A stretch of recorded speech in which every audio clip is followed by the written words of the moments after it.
Right. ప్రభు నామంలో కూడి వచ్చిన అందరికీ వందనాలు, దేవుని స్తోత్రాలు. ఈ రాత్రి శ్రేష్టమైన రాత్రి.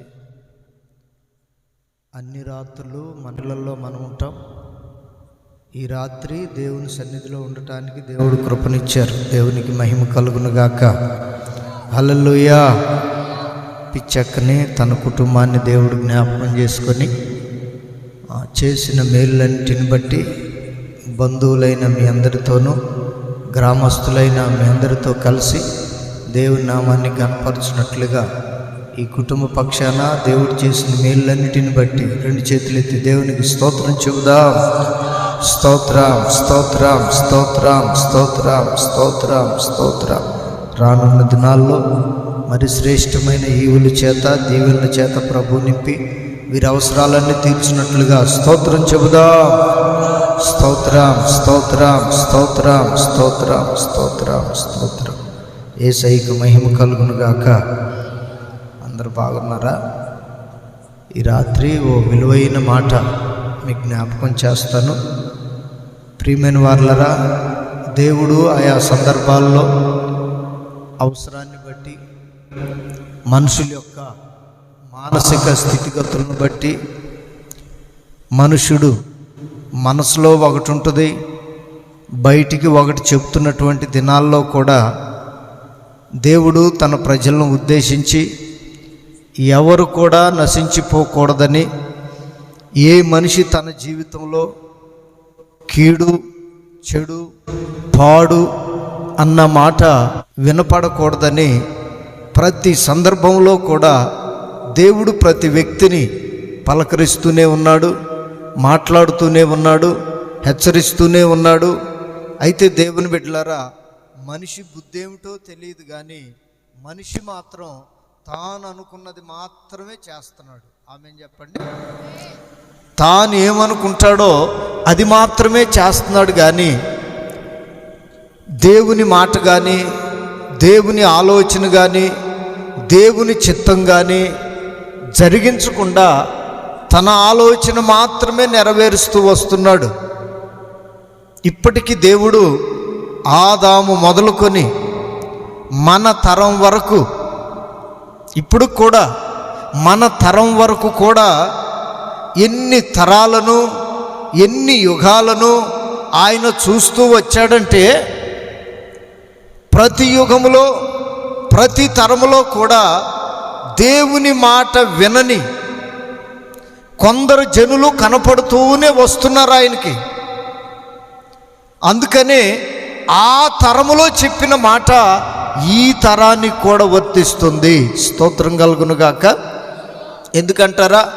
యేసుక్రీస్తు 2000 సంవత్సరాల క్రిందట చెప్తే, పౌలు గారు, పేతురు గారు, యోహాను గారు 2000 సంవత్సరాల క్రిందట చెప్తే ఆ మాటలు ఇప్పుడు కూడా అవి మన కళ్ళ ముందు కనపడుతూనే ఉన్నాయి.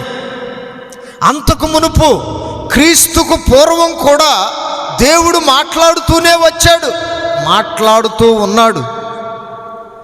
ఆ సమయంలో, ఆ సందర్భంలో కూడా మనుషుడు తన బుద్ధిని, తన కోరికను, తన ఇష్టాన్ని మాత్రమే నెరవేరుస్తున్నాడు. పైకి దేవుని మాట విన్నట్లుగా ఉంటున్నాడు కానీ చివరికి నెరవేర్చేది వచ్చినప్పుడు మనుషుడు తన ఇష్టం మాత్రమే నెరవేరుస్తున్నట్లుగా పరిశుద్ధ గ్రంథమైన బైబిల్ తరతరాల నుండి సాక్ష్యం చెబుతూనే వస్తుంది.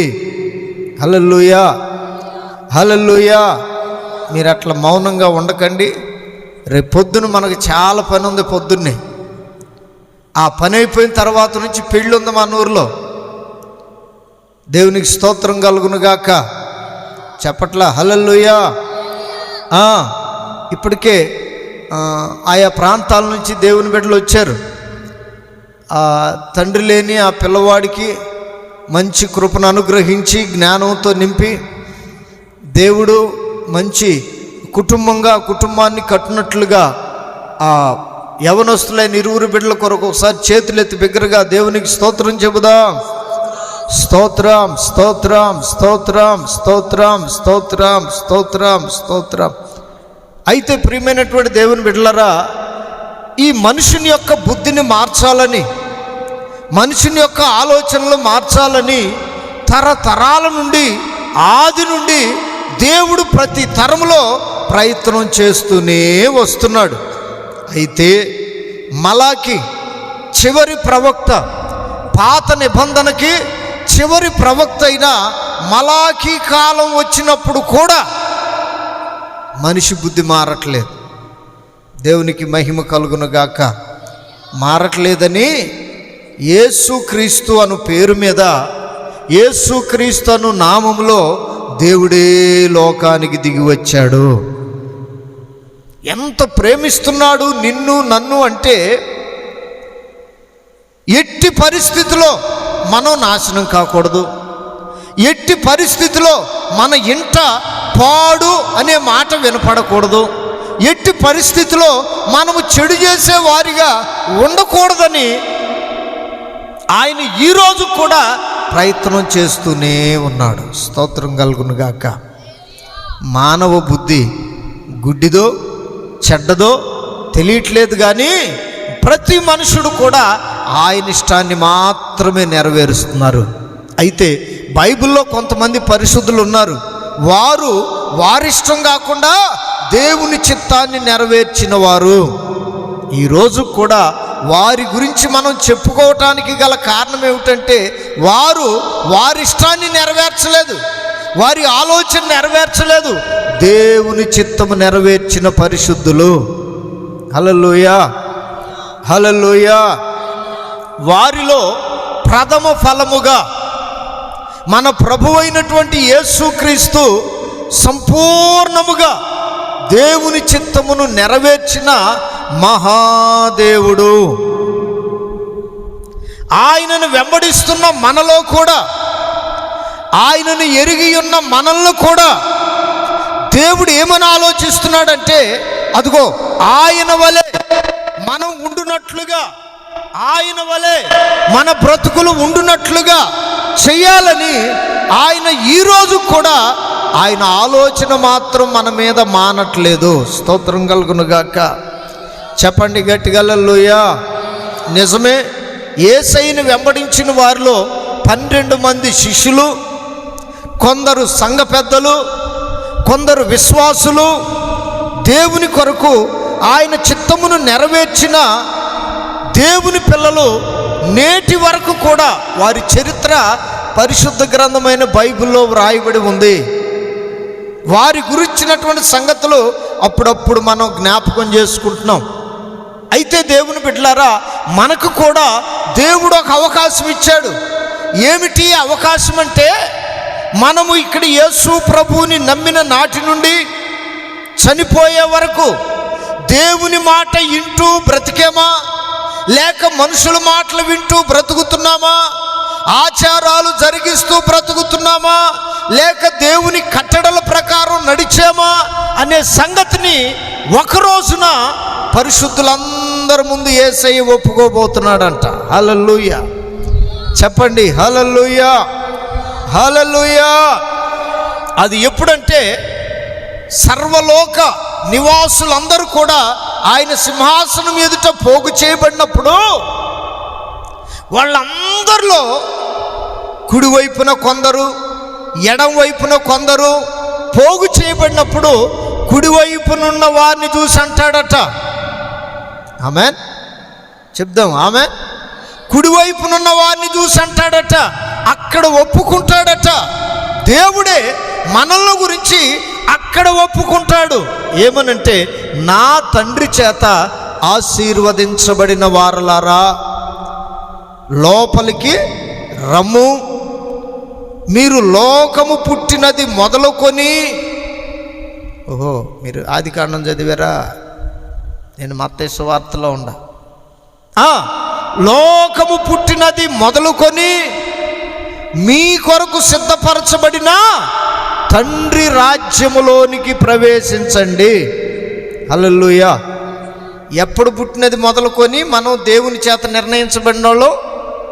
ఆదాము మొదలుకొని లోకం పుట్టింది అప్పుడే. ఆదాము మొదలుకొని ఇప్పుడు మన తరం వరకు కూడా లోకం కంటిన్యూ అవుతూనే ఉంది. ఇప్పుడు మనం లోకంలోనే ఉన్నాం. అయితే ఒక లోకం రాబోతుంది. ఆ లోకంలో పరిశుద్ధులందరిని గురించి ప్రభు ఒప్పుకోబోతున్నాడు. లోకం పుట్టినది మొదలుకొని మీ కొరకు సిద్ధపరచబడిన రాజ్యమును స్వతంత్రించుకొనండి.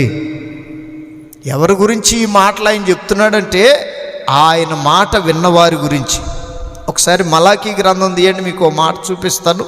3వ అధ్యాయం 7వ వాక్యాన్ని ఒకసారి చదువుదాం. మీ పితరుల నాట నుండి మీరు నా కట్టడలను గైకొనక వాటిని త్రోసివేసిరి. అయితే మీరు నా తట్టు తిరిగిన ఎడల నేను మీ తట్టు తిరుగుదునని సైన్యములకు అధిపతియగు యెహోవా సెలవీయగా మేము హల్లెలూయా. ఈ రాత్రి ప్రభు ఒక మాట నీతో చెప్తున్నాడు. అదేమిటంటే, మీరు నా తట్టు తిరిగిన ఎడల. ఇప్పుడు మీకు డౌట్ రావచ్చు, పాస్టర్ గారు అన్నా మేమందరం నీ తట్టే తిరిగాంగా. ఇప్పుడు నేను కూడా ఒక సమాధానం చెప్తున్నాను, నేను మీ తట్టు తిరుగుదును. మనం అంతే ఉన్నాం కదా. ఇప్పుడు అడచొత్తరేదండి బాబు, మీరు నా తట్టు తిరిగారు, నేను మీ తట్టు తిరిగాను. ఇది మనిద్దరి మధ్యలో కనపడినట్లుగా, మీ మధ్యలో నా మధ్యలో కనపడినట్లుగా ప్రభు ఏమంటున్నాడంటే, నేనున్న ప్లేస్లో దేవుడు ఉండాలంట. స్తోత్రం కలుగును గాక. మీరు ఎట్లా నా తట్టు తిరిగి దేవుని మాట్లాడుతున్న మాటలను జాగ్రత్తగా వింటున్నారో, దేవుని వాక్యములో నుండి పలకబడుతున్నటువంటి ప్రవచన గ్రంథ సారాంశాన్ని ఏ విధంగా ఆలకిస్తున్నారో, దేవుడు అంటున్నాడు, ఇదిగో సేవకుని తట్టు మీరు తిరిగినట్లుగా నా తట్టు మీరు తిరగండి. స్తోత్రం కలుగును గాక. అప్పుడు నేను మీ తట్టు తిరుగుతాను అనని ప్రారంభంలో ఒక మాట అన్నాడు. అదేంటంటే, మీ పితరుల కాలము నుండి. ఎప్పటి నుంచి అంట? మీ పితరుల కాలము నుండి మీరు నా కట్టడలను గైకొనక. హల్లెలూయ చెప్దాం. హల్లెలూయ. ఏ కాలమట? మన పితరుల కాలం. వాళ్ళు గొనిగారు, సనిగారు, అరణ్యంలో ఆకులు రాలినట్లుగా రాలిపోయారు. ఈ కడవరి కాలంలో కూడా అదే విషయం కనపడుతూ ఉంది. అదే విధమైన సంగతులు బయలుపడుతూ ఉన్నాయి. దేవునికి మహిమ కలుగును గాక. భయంకరంగా మరణాలు సంభవిస్తూ ఉన్నాయి. ఈరోజే ఓ రాష్ట్రంలో ఓ బస్సు వెళుతూ ఉంటే ఐరన్ లోడ్తో వస్తుందంట ఓ ట్రక్కు. అవి స్తంభాలో రాడ్లో ఏదో అన్నారు. ప్రియమైన వార్లరా, స్పీడ్గా వచ్చి ఈ ఐరన్ లోడ్తో వెళుతున్న ట్రక్కు ఆ బస్సును గుద్దితే చల్లా చెదురుగు పడిపోయిన ఈ శవాలు. ఆమెన్. హల్లెలూయా. మనం ఏ రోజో తెలియదు, ఏ విధముగా భూమి మీద నుండి వెళతామో తెలియదు. దేవుడు అంటున్నాడు కదా, మీ పితరుల కాలము నుండి నా కట్టడలు మీరు వినకుండా, నేను చెప్పిన మాట మీరు ఆలకించకుండా తిరగబడుతూనే ఉన్నారు, వ్యతిరేకిస్తూనే ఉన్నారు. ఏదైనా మాట చెబితే, ఏదైనా దేవుని వాక్యములో నుండి చెబితే, మనిషి అనే మాట ఏమిటో తెలుసా? ఇది దేవుని వాక్యములో ఉందా? తిరగబట్టం అంటే ఇదేగా. దేవుడు చెప్పాడా? జానపాలన్నా అన్ని కాయించుకొని చెబుతాడు, కానీ దేవునికి మహిమ కలుగును గాక. కావించి చెప్పడానికి నేనే ఉండండి బాబు. ఒకటి తీసేసిన, ఒకటి కలిపిన, ఆది కాండం మొదలుకొని ప్రకటన గ్రంథంలో ఉన్న రోగాలన్నీ వస్తాయంట. ఏం చేస్తే? ఒకటి తీసేసిన, ఒకటి కలిపిన. కలపటానికి లేదు, తీసేయటానికి లేదు. అందుకని ఆయన అంటున్నాడు, మీ పితరుల దగ్గర నుండి నేను చూస్తున్నా, ఇప్పుడు మీరు కూడా నా కట్టడలను అనుసరించట్లేదు. దాని ప్రకారం నడవట్లేదు.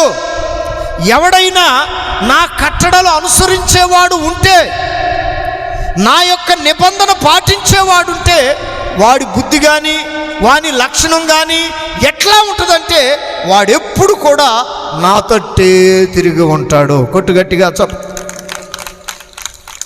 అతని ముఖం, ఆమె ముఖం ఎప్పుడు కూడా నా తట్టే తిరిగి ఉంటుంది. అప్పుడు నేనేం చేస్తానంటే ఆ మనిషినే చూస్తూ ఉంటాను. యేసయ్యకి మహిమ కలుగును గాక. చెప్దాం గట్టిగా హల్లెలూయా, హల్లెలూయా. ఇప్పుడు మీ గురించి మీరు ఆలోచించుకుంటే మీరు ఎవరు తట్టున్నారో ఖచ్చితంగా అర్థమైద్ది. బైబిల్లో కొంతమంది ఉన్నారు లోకం తట్టు తిరిగిన వాళ్ళు. ఎవరి తట్టు? మీరున్నాండ్రా, వీళ్ళెవరు మాట్లాడట్లేదు చల్లటగాలికి. ఎవరు తట్టమా? ఏమో నన్ను తిడుతున్నట్టుంది, గట్టిగా చెప్పండి. బైబిల్లో కొంతమంది ఉన్నారు, వారు దేవుని తట్టు తిరగకుండా లోకం తట్టు తిరిగి అంటాడు దేవుడు యాకోబు పత్రికలో అనుకుంటా. ఏమని అంటాడంటే, ఇదిగో ఈ లోక స్నేహము దేవునితో వైరమని మీరెరుగరా. ఆ చివరు కూర్చున్న తల్లి ఎవరు ముసుగు ముందుకు లాగింది చూడు, ఆ బులుగు శ్రీరామా, అమ్మకైతే మొహం కనపడిన తల్లే. అది చాలా డేంజర్ ముసుగు. దేవునికి స్తోత్రం చెప్పండి గట్టిగా హల్లెలూయా. దేవుని వాక్యం హెచ్చరిక చేస్తుంది కదా, ఈ లోక స్నేహము దేవునితో వైరం, శత్రుత్వం అని మీరెరుగరా. ఎవడైనను ఈ లోకమును ప్రేమిస్తే దేవుని ప్రేమ వానిలో ఉండదు. చూడండి, మనం లోకంతో స్నేహం చేస్తూ, లోకంతో సహవాసం చేస్తూ, నేను దేవుని తట్టే ఉన్నాను, దేవుని తట్టే తిరిగాను, దేవుడే నా దేవుడు, అబ్బా ఆదివారం ప్రార్థనకు వెళ్తున్నాను, నేను ఇంట్లో ప్రార్థన చేసుకుంటున్నాను, బైబిల్ చదువుతున్నాను అంటే మనలో ఉన్నటువంటి లోకం ఎక్కిరిస్తూ మాట్లాడుతుంది. ఏమనో తెలుసా? నీలో నన్ను ఉంచుకున్నావుగా. మనతో దేవుడు హెచ్చరిస్తున్న మాట ఏమిటంటే, లోకముతో స్నేహం నువ్వు చేయటం వలన నీకు తెలియకుండానే దేవునితో నువ్వు వైరం పెట్టుకుంటున్నావు, దేవునితో నువ్వు శత్రుత్వం కలిగి ఉంటున్నావు. వారిలో పౌలు గారు చెప్తారు కదా, తిమోతి పత్రికలో రాస్తాడు, వారిలో హుమనయ్యును అలెగ్జాంద్రును ఉన్నారు. ఏం పేరు? హుమనయ్యును అలెగ్జాంద్రును ఉన్నారు. లోకంతో స్నేహం చేశారు, సేవకుడైన తిమోతితో స్నేహం చేశారు. లోకంతో స్నేహం చేశారు, సేవకుడైన పౌలు గారితో స్నేహం చేశారు. చూడండి, ఈ లోకంలో ఉన్న సేవకులతో సహవాసం చేసేటప్పుడే మనం లోకంతో స్నేహం చేస్తే దేవుడు అంగీకరించేవాడు కాడు. అటువంటిది మనం దేవునితో సహవాసం చేస్తూ లోకంతో స్నేహం చేస్తే ఎట్లా ఉంటుందంటారు? అది వైరమే, అది శత్రుత్వమే.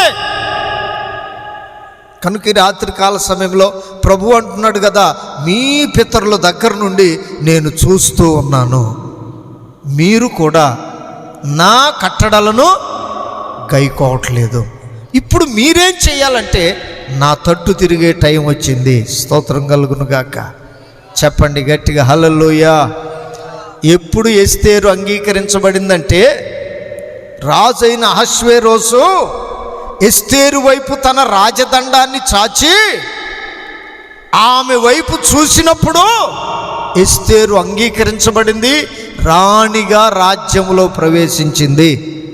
మన ప్రభు అయిన యేసుక్రీస్తు కూడా రాజుగా రాబోతున్నాడు. హల్లెలూయా, హల్లెలూయా. ఈ లోక రాజ్యాలన్నీ ఆయన స్వాధీనంలోనికి రాబోతూ ఉన్నాయి. ఆయన వచ్చే ముందుగా, రాజుగా వచ్చే ముందుగా ప్రియుడిగా రాబోతున్నాడు, ప్రియురాలి కోసం రాబోతున్నాడు. మధ్యాకాశంలోనికి వచ్చిన సంగతి ప్రియురాలికి మాత్రమే తెలుస్తుంది.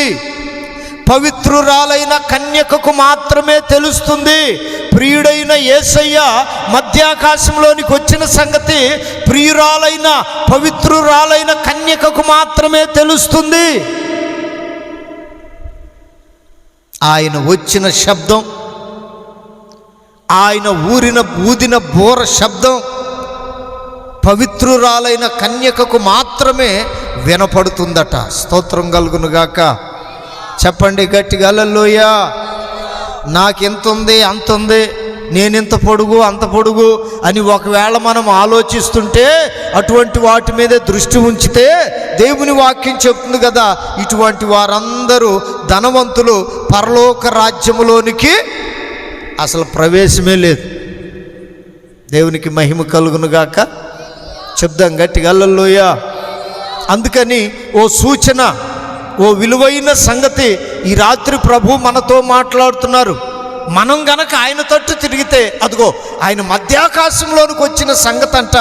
ఎవరైతే ఆయన తట్టు తిరిగారో వాళ్ళకు మాత్రమే కడబోర శబ్దం వినపడబోతుంది. వాళ్ళు చనిపోయి సమాధుల్లో ఉన్నా, బ్రతికి భూమి మీదే ఉన్నా, అటువంటి వారికి మాత్రమే ఆ శబ్దం వినబడుతుంది. ప్రియమైన దేవుని బిడ్డలారా, ప్రభు అయిన యేసయ్య వచ్చినప్పుడు ఆయన తట్టు తిరిగిన వారు, ఆయన వైపు చూస్తున్నవారు కనురెప్పపాటులో భూమిని విడిచిపెట్టి, కట్టుకున్న వస్త్రాలను కూడా విడిచిపెట్టి, మహిమా శరీరముతో కనురెప్పపాటులో ఆయన యొద్దకు వెళ్ళబోతూ ఉన్నాం. ఎందుకో తెలుసా? ఆయన వాళ్ళ తట్టే చూస్తాడు గనుక. సమాధుల్లో ఉన్నవారు కూడా బయటికి రాబడబోతూ ఉన్నారు. హల్లెలూయా. ఎవరైతే దేవుని తట్టు చూచి దేవుని కొరకు బ్రతికి చనిపోయారో, ప్రభువునందు నిద్రించారో, వారందరి సమాధులు క్షణములో రెప్పపాటులో అన్ని తెరుచుకోబోతున్నాయి. విడివిడిగా పడి ఉన్న ఎముకలన్నీ అతుక్కోబోతున్నాయి. హల్లెలూయా, హల్లెలూయా. భూమి మీద ఓ అద్భుతం జరగబోతుంది. ఆయన తట్టు తిరిగిన వారందరూ కూడా, ఆయన తట్టు చూస్తున్న వారందరూ కూడా, చూసి మరణించిన వారందరి తట్టు ఆయన చూసినప్పుడు ఓ అద్భుతం భూమి మీద చనిపోయిన వారి బ్రతుకుల్లో కానీ, బ్రతికున్న మన బ్రతుకుల్లో కానీ అద్భుతము జరగబోతూ ఉంది. ఆయన ఆజ్ఞలు పాటించే వారిని, ఆయన సన్నిధిలో ప్రార్థన చేసిన వారిని, ఆయన కొరకు బ్రతికిన వారిని, ఆయన కొరకు సమస్తాన్ని పోగొట్టుకున్న వారిని ఎప్పుడు దేవుడు చేయి విడిచిపెట్టడు. దేవునికి మహిమ కలుగునుగాక. హల్లెలూయా. అప్పులు చేసి తిప్పలు పడితే ఆ పద్ధతి వేరు. దేవుని కొరకు అన్నీ పోగొట్టుకున్నాడు పరిశుద్ధుడైన పౌలు గారు. ఆయన ఏమంటున్నాడో తెలుసా? నేను మంచి పోరాటం పోరాడాను, విశ్వాసాన్ని. చెప్పండి ఏ పోరాటం అట? అందరు మాట్లాడాలి. అమలారా, ఏ పోరాటం? తిండి దగ్గర, ముక్క దగ్గర, బంగారం దగ్గర ఈ కాదు. మంచి పోరాటం అంటే విశ్వాస సంబంధమైన పోరాటం. నేను మంచి పోరాటం పోరాడాను, నా విశ్వాసాన్ని కాపాడుకున్నాను, నా పరుగును కడముట్టించాను, తుదముట్టించాను. ఇక మీదట నా కొరకు నీతి కిరీటం ఉంచబడి ఉంది. చెప్పాలి నోరు తెరిచి. ఏ కిరీటం? చెప్పండి గట్టిగా. ఏ కిరీటం? ఏదన్నా బంగారు కిరీటం కనుక మనకు ఉందనుకోండి, మనం అలివవుతామా? నీతి కిరీటం ఉండవాడు ఏమంటున్నాడంటే, నేను విశ్వాసాన్ని కాపాడుకున్నాను, నా పరుగును కడముట్టించా, తుదముట్టించా, నా కొరకు నీతి కిరీటం ఉంచబడి ఉంది. ఇటువంటి వారి కొరకే దేవుడు చూస్తున్నాడు. యేసయ్యకి మహిమ కలుగునుగాక. ఇటువంటి వాళ్ళు ఏం చేస్తారో తెలుసా? ఒకసారి తీయండి యాకోబు పత్రిక 4వ అధ్యాయం 8వ వాక్యం ఒకసారి చూడండి. అదిగో ఇక్కడ ఇంకో మాట అంటున్నాడు. ఆయన తట్టు తిరిగినోళ్ళట దేవుని యొద్దకు రండి, అప్పుడు ఆయన మీ యొద్దకు వచ్చును. చప్పట్లు కొట్టండి. ఇందాకేమన్నాడంటే, మీరు నా తట్టు తిరగండి, నేను మీ తట్టు తిరుగుతాను. ఇప్పుడేమంటున్నాడంటే, ఇప్పుడు మీరు దేవుని యొద్దకు వస్తే అప్పుడు ఆయన ఏం చేస్తాడంట? మీ యొద్దకు వస్తాడు. మీరు దేవుని దగ్గరకు రాకుండా యేసు ప్రభు ఫోటో ఒకటి ఇంట్లో పెట్టుకొని, లేకపోతే వాక్యం ఒకటి తెచ్చుకొని గోడకు తగిలిచ్చి, వాక్యమే దేవుడు, దేవుడే వాక్యం, ఈ ఫోటోవే దేవుడు, దేవుడే ఈ ఫోటో అనుకున్నారనుకోండి, అది మన భ్రమ, అది మన కళ, అది మన అజ్ఞానం అవుతుందో తప్ప భక్తి అయితే కాదు. ఇక్కడ ఏమంటున్నాడో తెలుసా?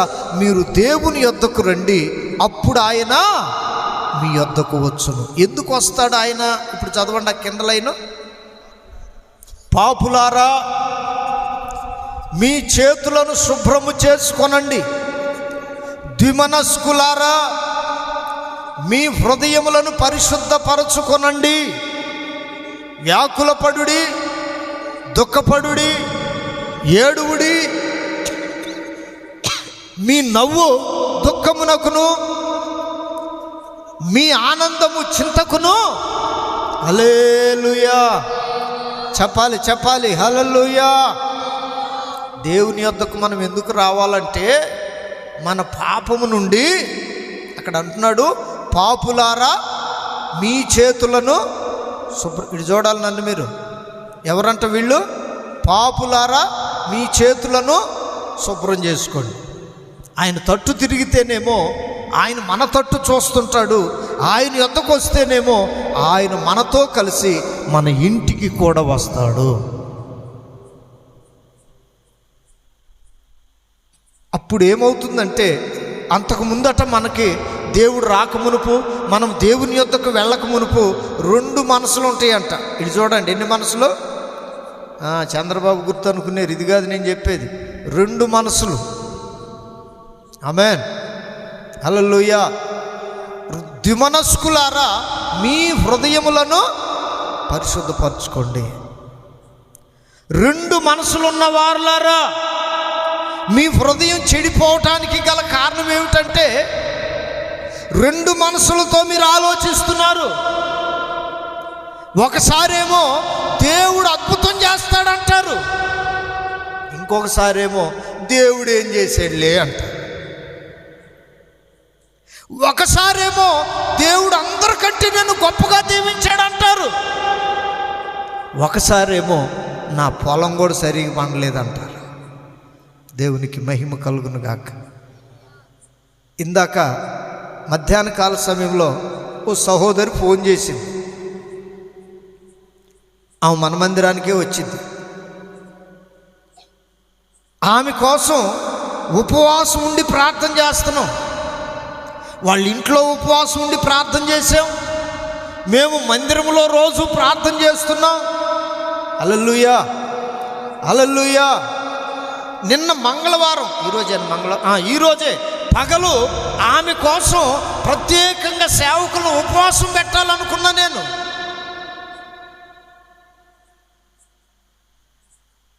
అయితే దేవుని బిడ్డలారా, మనిషి మాత్రం మందిరంలోకి వస్తుంది, కానీ మనసు ఎక్కడుందంటే అక్క దేవతల మీద ఉంది.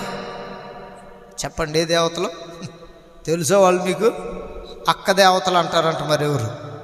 ఈ ఏరియాలో వాళ్ళు ఫేమస్ అంట. హల్లెలూయా చెప్పండి గట్టిగా, హల్లెలూయా. అక్క దేవతల మీద మనసుంది. ఏంది ప్రభువా, ఎంత ప్రార్థన చేస్తున్నా ఆమెకు రోగం బాగోట్లా, జబ్బు తగ్గట్లా. ఎన్నో రాత్రులు ఏడ్చాము కోసం నేను. దేవునికి మహిమ కలుగును గాక. ప్రార్థనకు వస్తుంది, ప్రార్థన చేసినట్టే కాస్త ఉపశమనం ఉంటుంది. ఇంటికి వెళ్ళి ఫోన్ చేసింది, అన్న బాగుందంట. మళ్ళీ సాయంత్రానికి అంతా ఏం బాగా అంటుంది. దేవుడు ఎవరంటే మాట ఇచ్చి తప్పేవాడు కాదు. స్తోత్రం కలుగును గాక. చెప్పండి చెప్పండి గట్టిగా, హల్లెలూయా హల్లెలూయా. ఆయన చేస్తానంటే చేస్తాడు, చేయనంటే చేయడు. నువ్వెంత మొత్తుకో, గింజుకో, ఎన్ని చేయి, ఇంకా ఆయన చేయడు. చాలా రోజులు ఆమె కోసం ప్రార్థన చేస్తున్నా, దేవుని దగ్గర నుండి జవాబు రావట్లేదు. పోయిన వారంలో గురువారం ఎంత ప్రార్థనకు పోయినా తగ్గట్లేదు. మనిషి ఏమో ఒక దగ్గర, మనసేమో అక్క దేవతల కాడ, తగ్గట్లేదని మనం గురువారం వెళ్ళి అంతరాలు వేసేవాళ్ళు ఉంటారుగా, అంతరాలు వేపించుకొచ్చుకుందంట. ఇంటికి వచ్చిన దగ్గర నుంచి ఇక అంతరం వేసుకున్నాక ఇంట్లో ఉండని ఇట్లా ఉని రోడ్లు ఎంట పరిగెత్తున్నట్ట. ఓ ఎమలారా, మనకు కలిగే దిక్కులేంటో తెలుసా? దేవుని వైపు చూడం. దేవుడు మన వైపు చూస్తున్నా మనం దేవుని వైపు చూడం, అక్క దేవతల వైపు చూస్తాం. హల్లెలూయా, హల్లెలూయా, హల్లెలూయా. ఈ విషయం నాకు తెలిసి చాలా దుఃఖపడ్డా. ప్రభువా, నీకు చేత కాదు ఇంకెవరికి చేత అయింది? హల్లెలూయా. ఎర్ర సముద్రాన్ని పాయలుగా నీవు చేసావు, కానీ ఐగుప్తు దేవతలకు చేత కాదా దాన్ని మరలా కలపటం. దేవునికి మహిమ కలుగును గాక. ఐగుప్తు రథాలని, సైనిక రథాలని ఎర్ర సముద్రంలో ప్రవేశించిన తరువాత ఇశ్రాయేలీలు సముద్ర మధ్య భాగంలో ఉన్నారంట. వీళ్ళేమో సముద్రం ఎంటర్ అయ్యారు, వాళ్ళేమో సముద్రం మధ్యలో ఉన్నారు. వీళ్ళేమో సముద్రం మధ్యకి వచ్చారు, వాళ్ళేమో సముద్రం దాటారు. అప్పుడు దేవుడు ఏం చెప్పాడో తెలుసా? మోషే దేవుని సేవకుడు, దేవుని నమ్మినవాడు, దేవుని చేత పిలువబడినవాడు, ఇశ్రాయేలు కొరకు పంపబడినవాడు. దేవుడు అన్నాడు కదా, మోషే వాళ్ళు ఐగుప్తీయులు వాళ్ళ దేవతలకు పూజ చేస్తున్నారు, కానీ వాళ్ళకి చేత కాదు సముద్రాన్ని మరలా కలపటం. ఇదిగో నీ చేతిలో ఉన్న కర్రను సముద్రం వైపు చాపన్నా. ఆమేన్ చెప్పండి గట్టిగా, ఆమేన్. సముద్రం వైపు చాపన్న వెంటనే వెనక్కి తిరిగి మోసే సముద్రం వైపు కర్ర చాపాడు. చూస్తూ ఉండగానే ఇటు నీళ్ళు ఇటు వచ్చాయి, ఇటు నీళ్ళు ఇటు వచ్చాయి. అది సాధ్యం కాదు. ఆ తల్లికి అర్థం కాలేదు. ఆల్రెడీ నన్ను అడిగితే నేను చెప్పాను, అమ్మా నువ్వు దేవుని నమ్మిన తరువాత అంతరానికి వెళ్ళినా, దేవుణ్ణి విడిచి దూరంగా వెళ్ళినా శ్రమలు విస్తరిస్తాయే కానీ తగ్గో. యెహోవాను విడిచి వేరొకరిని అనుసరించు వానికి శ్రమలు విస్తరించును. జ్ఞాని అని సొలొమోను గారు చెప్పారు ఈ మాట. నువ్వు ఒకవేళ కాదని వెళితే, ఒక దెయ్యాన్ని తీసుకొని ఒక్కడికి వెళ్తే దానికంటే చెడ్డవైన మరేడు దెయ్యాలని ఎంట వస్తాయంట. ఎప్పుడో యేసయ్య చెప్పాడు. స్తోత్రం కలుగును గాక. హల్లెలూయా, హల్లెలూయా. ఫోన్ చేసి ఏడుస్తుంది ఆ తల్లి, అన్నా తట్టుకోలేక వెళ్ళానన్నా. మరి ఇప్పుడు ఏమైంది? ఎక్కువైందన్న. ఏమండి, అక్కడ దెయ్యం దగ్గర, అపవాది దగ్గర దేవుడు చేతగానోడని మనం నిరూపించటమే కది. మనల్ని చేతగానోళ్ళన్నా ఓకే, ఆయన ఎవరు? సర్వశక్తి కలిగిన వాడు, అన్ని తెలిసినవాడు, అన్ని చేసినవాడు, అన్నిటిలో ఉన్నవాడు. ఆయనకు అసాధ్యమైనది ఏదైనా కలదా, ఉన్నదా? యేసయ్యకి మహిమ కలుగును గాక. అందుకని రెండు మనసులు ఉండకూడదు మనకి. ఇటు తాయిత్తు, అటు దేవుడు. ఇటు ఆచారం, అటు పరిశుద్ధత. ఇటు లోకం, అటు దేవుడు. అందుకని అంటున్నాడు, ద్విమనస్కులారా మీ హృదయములను కడుగుకోండి, కడుగుకోండి, కడుగుకోండి, శుద్ధి చేసుకోండి, పరిశుద్ధపరచుకోండి. మనం దేవుని యొద్దకు వెళ్తున్నాం, కానీ ఆయన మన యొద్దకు రావాలంటే రెండు మనసుల భక్తి ఉండకూడదు. యేసయ్యకి మహిమ కలుగును గాక. చెప్పండి గట్టిగా హల్లెలూయా.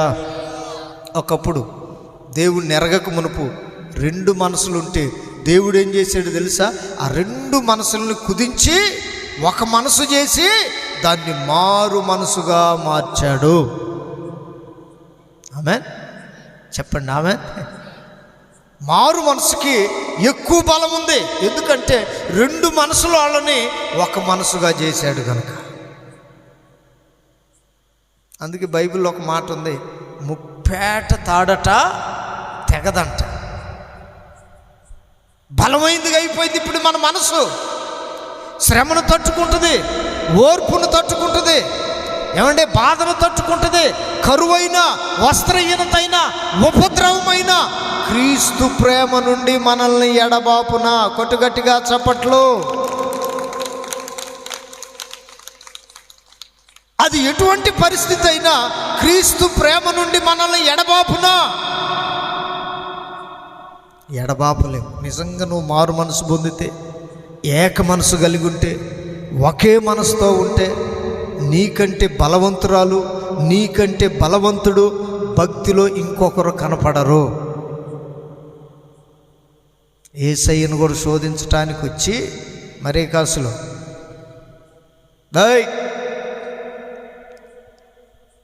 ఎంత మర్యాదగా నిద్రపోతున్నాడు మయ్య. దేవునికి స్తోత్రం కలుగును గాక. యేసయ్యను కూడా శోధించటానికి వచ్చి నాకెందుకో నిద్ర రాదండి బాబు. మరి రాత్రులు రాదు, పగలు రాదు, బాగా అలిసిపోయినప్పుడు తప్ప. దేవునికి స్తోత్రం కలుగును గాక. తిరగాలని, దేవుని మాటలు చెప్పాలని ఆయుష్ కొద్దిగే ఉంది, కొద్ది దినాలే ఉన్నాయి. మీరేం ప్రశాంతంగా నిద్రపోతున్నారు.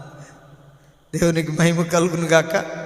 చెప్పండి చెప్పండి, ఎడిపోయాను, ఎటు నుంచి వచ్చాను, ఎడిపోయాను, దేన్ని చెప్తున్నాను మీకు? ఒక్కళ్ళ మాట్లాడు. రెండు మనసులు, ఆ రెండు మనసులు గ్రైండర్లు వేసి ఒక మనసు చేసి దానికి దేవుడు పెట్టిన పేరేమిటంటే మారు మనసు.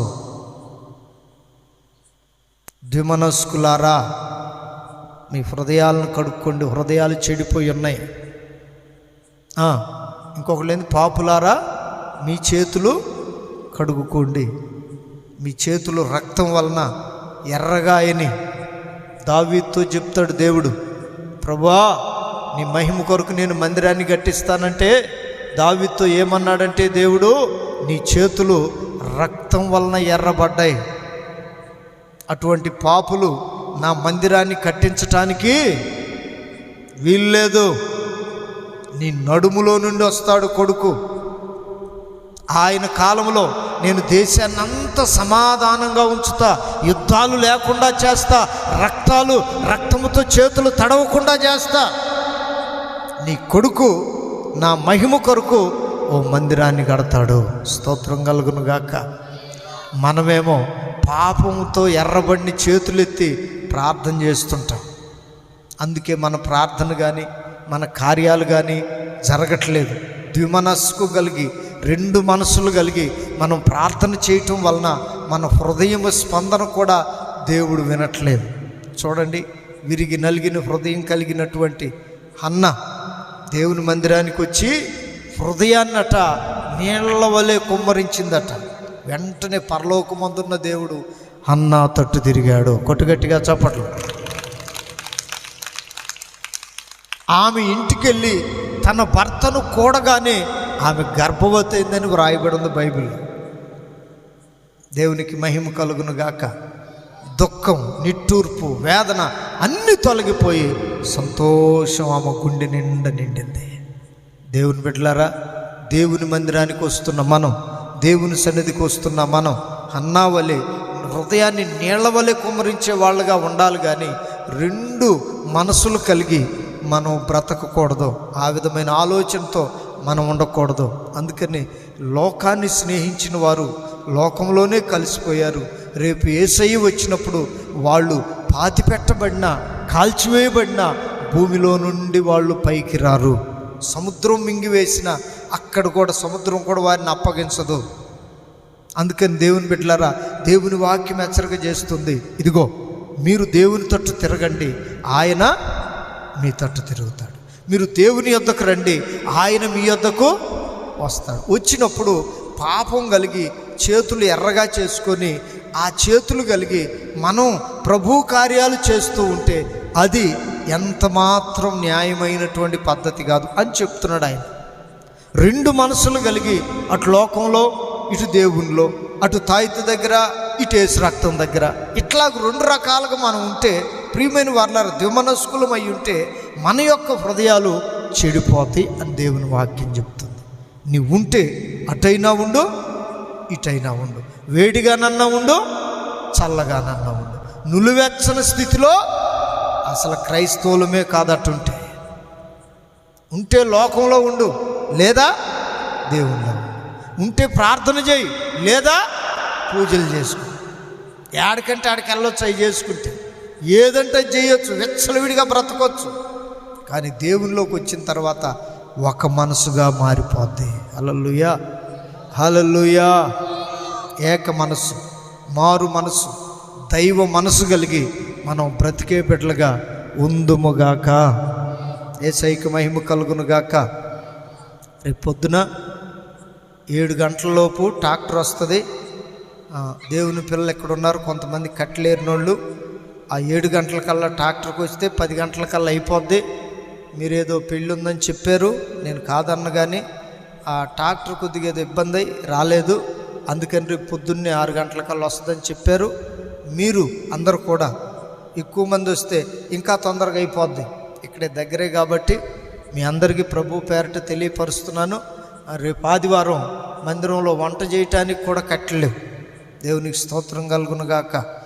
వచ్చిన విశ్వాసులందరూ వండి పెట్టడానికి కట్టలేవు. అందుకని రేపు పొద్దున ఈ చిన్న సహాయం మీ గ్రామం ద్వారా, మీ దేవుని పిల్లలైన మీ ద్వారా చేయాలని ప్రభు పేరట ఈ సంగతి తెలియపరుస్తున్నాను. వచ్చిన తర్వాత నుండి ఇంక బంధువులతోనే ఉండొచ్చు, పెళ్ళి అయిపోయేదాకా అక్కడే ఉండొచ్చు. స్తోత్రం కలుగునుగాక. దీన్ని మీరు గ్రహించండి, గమనించండి. అందుకని దేవుని వాక్యం స్పష్టంగా చెప్తుంది కదా, మీరు దేవుని తట్టు తిరిగితే ఆయన మన తట్టు తిరుగుతాడు. మనం దేవుని యొద్దకు వస్తే ఆయన మన యొద్దకు వస్తాడు. మన యొద్దకు వచ్చినప్పుడు చేతుల్ని, హృదయాన్ని ఆయన చూస్తాడు. చేతులు పాపంతో ఎర్రబడకూడదు, హృదయము 2 మనసులు కలిగి పాడవకూడదు. ఒకవేళ అట్లయితే ఏముందో 5వ అధ్యాయం తీయండి, పక్కనే ఉంటుంది, చాలా వివరంగా రాశాడు. తుప్పు పట్టిపోద్దట. ఒకసారి చూడండి, 5వ అధ్యాయం మొదటి వాక్యం, యాకోబు పత్రిక. ఇదిగో ధనవంతులారా, ఏడుగుడి అబ్బా, ధనవంతులతో చెప్తున్నాడు దేవుడు, మీ ధనము చెడిపోయెను, మీ వస్త్రములు చిమ్మెటలు కొట్టిన వాయను, మీ బంగారమును మీ వెండియు తుప్పుబట్టినవి, వాటి తుప్పు. హల్లెలూయా, చెప్పండి చెప్పండి, హల్లెలూయా. అసలు విషయానికి వచ్చావు ఇప్పుడు మనం. చూడండి, మనం ఒంటికి బంగారం పెట్టుకుంటే మనదా పక్కన వాళ్ళదా? హలో అమలారా, ఇప్పుడు మాట్లాడాలి మీరు నిజంగా. మన ఒంటికి చెవులకో ముక్కులకో ఏడాడో పెట్టేస్తాం కదా, ఇదంతా మన బంగారం అయితే పెట్టుకుంటామా, బయట వాళ్ళు దేవుడు తెచ్చి పెట్టుకుంటామా? దేవుడు చెప్తున్నాడు, నీ చెవులకి కానీ నీకు పెట్టినటువంటి బంగారం అట, దీని మీద, నీ చెవి మీద తుప్పును వదిలేస్తుందంట. అటు చెప్తున్న మాట అది. ఈ తుప్పట రేపు పొద్దున ప్రభువు రాకడలో సాక్ష్యంగా ఉంటుందంట. బంగారం మందే కానీ దానివల్ల మనకు కలిగే కీడేంటో తెలుసా? అది కూడా మన మీద సాక్ష్యం బలగబోతుందంట. ఎట్లాగూ అని చెప్పానంటే, మీ బంగారమును మీ వెండియు చదువు తుప్పుబట్టినవి, అదిగో వాటి తుప్పు మీ మీద సాక్ష్యముగా ఉండును, అగ్ని వలె. చూడండి, ఆ తుప్పు ఏం చేస్తుందో తెలుసా? అసలు ఆ మాటలు చదువుతున్నప్పుడు చాలా భయం కలగాలి మనకి. వింటున్నప్పుడు కూడా మనం పెట్టుకున్న బంగారం అట, అది తుప్పుబట్టి ఆ తుప్పట అగ్ని వలె మనల్ని తినివేస్తుందంట. ఆమేన్. ఇప్పుడు బంగారం పెట్టుకోవటం మంచిదంటారా చెడ్డదంటారా? పరలోకానికి పోయే వాళ్ళు అయితే మాత్రం ఇది ఖచ్చితంగా 100% చెడ్డదే. ఆమేన్. లోకంలో ఉండాలనుకున్న వారికి మాత్రం 100% మంచిదే. ఉంటే అట ఇట. యేసయ్యకు మహిమ కలుగునుగాక. నేను చెప్పట్లేదు, నీ వెండి నీ బంగారమే తుప్పుబట్టి అవి నిన్ను తినివేసేటట్లుగా నీ మీద సాక్ష్యంగా నిలబడబోతూ ఉన్నాయి. పోయినసారి వచ్చినప్పుడు చెప్పాను నేను, అక్కడ ప్రార్థన పెట్టినప్పుడు, వెండి బంగారం మా యొద్ద లేవు కానీ మరి బాబు వాళ్ళ ఇంటికాడ ప్రార్థన పెట్టినప్పుడు, మాకు కలిగిందే మీకు ఇస్తున్నాం, మేము నేర్చుకున్నదే, మేము చేస్తున్నదే మీకు చెబుతున్నాం. స్తోత్రం కలుగునుగాక. హల్లెలూయా. తుప్పు పట్టేటటువంటి బిడ్డలుగా ఉంటారా? తుప్పు వలన సాక్ష్యం మీ మీద నిలబడేటట్లు ఉంటారా? లేక మహిమాస్వరూపులుగా మార్చబడి యేసయ్య ఎదుట నిలబడినప్పుడు ఆయన అంటాడు, లోకం పుట్టినది మొదలుకొని నా తండ్రి చేత ఆశీర్వదించబడిన వారలారా రండి, మీ కొరకు సిద్ధపరచబడిన రాజ్యమును స్వతంత్రించుకోనండి. ఛాయిస్ మీదే, అవకాశం మీకే ఉంది, స్వతంత్రం అన్నిటి మీద మీకుంది. అన్నీ చేయదగినవి కావు. ఈ రాత్రి దేవుని మాటలు వింటూ ఉండగా ఆయన వైపు తిరిగితే మన వైపు ఆయన తిరుగుతాడు. స్తోత్రం కలుగును గాక. ఆయన యొద్దకు వస్తే మన యొద్దకు ఆయన వస్తాడు. ఎందుకంటే మన మీద సాక్షిగా ఉండేటట్లు పరిశుద్ధాత్మను మనలో ఉంచాడు. ఆమేన్. మనల్ని అప్పగించేవాడు ఆయనే, మన మీద సాక్ష్యం పలికేవాడు కూడా ఆయనే. ఈ రాత్రి దేవుని మాటలు విన్నావు కదా, సాక్ష్యం పలకటానికి ఆయన నీతో మాట్లాడుతున్నాడు. జాగ్రత్తగా గ్రహించండి, దేవుని తట్టు తిరగండి, ఆయన మీ వైపు చూస్తున్నాడు. దేవుని యొద్దకు రండి, ఆయన మీ యొద్దకు రావాలని ఇష్టపడుతున్నాడు. ఆమేన్. రెండు మనసులు కలిగి, అపవిత్రమైన చేతులు కలిగి మనం భూమి మీద భక్తి చేస్తూ ఉంటే, అపవిత్రమైన చేతులు ఎత్తితే దేవుడు మన మొర ఆలకించడు. కనుక దేవుని బిడ్డలారా, ఈ యొక్క రాత్రికాల సమయంలో, ఈ శ్రేష్టమైన సమయం మందు ఆయన మనతో మాట్లాడుతున్న మాటలను జ్ఞాపకానికి తెచ్చుకోండి. దేవుని తట్టు తిరగండి. హల్లెలూయా, హల్లెలూయా.